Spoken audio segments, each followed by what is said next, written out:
এই গ্লাসের মধ্যে যদি পানি থাকে, পানিকে রক্ষা করতে হলে অবশ্যই গ্লাসের রক্ষা করার প্রয়োজন অনেক বেশি, তখন ঠিক কিনা?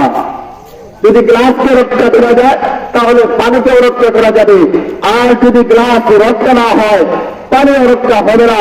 যদি আল্লাহ কোরআনকে রক্ষা করতে চান অবশ্যই কোরআন ওয়ালাকে রক্ষা করবেন।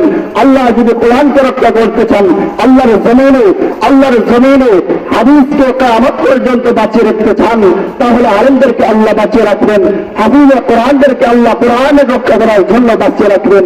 পুরো আলেমদের কি করবে? কিছুই করতে পারবে না। আল্লাহ যে বাতি জ্বালাইছেন সেই বাতি নিবানোর মালিক আল্লাহ। আল্লাহ যদি চান তাহলে সেই বাতি আল্লাহ নিবাইতে পারবে। তোমরা যত ষড়যন্ত্র করো ওলামায়ে কেরামদেরকে পিঠাও, আজ পিটাইবা 5 বছর পিটাইবা, পরে 5 বছর তোদের অবস্থা অন্য জায়গায় যাবে, তোদের অবস্থা খারাপ হয়ে যাবে। বিনা আলেমদের বিপদ পেলাম না। আলেমদেরকে বিনয়ের চোখে দেখো। যদি আলেমদেরকে বিনয়ের চোখে না দেখো আল্লাহর কসম জমিনের মধ্যে ফিরআউনের যে অবস্থা হয়েছে, নমরুদের যে অবস্থা হয়েছে, হারুনের যে অবস্থা হয়েছে, কারুনের যে অবস্থা হয়েছে,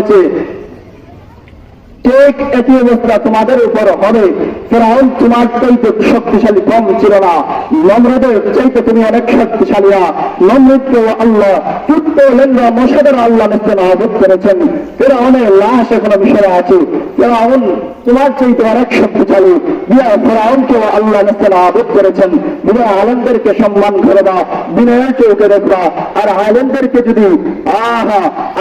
যদি বিনয়ের চোখে না দেখো আল্লাহর কসম এই জমিন তোমার জন্য না, এই জমিন তোমার জন্য জাহান্নাম। তোমার তো পরকালে জাহান্নাম। আল্লাহ সুবহানাহু ওয়া তাআলা আলেমদেরকে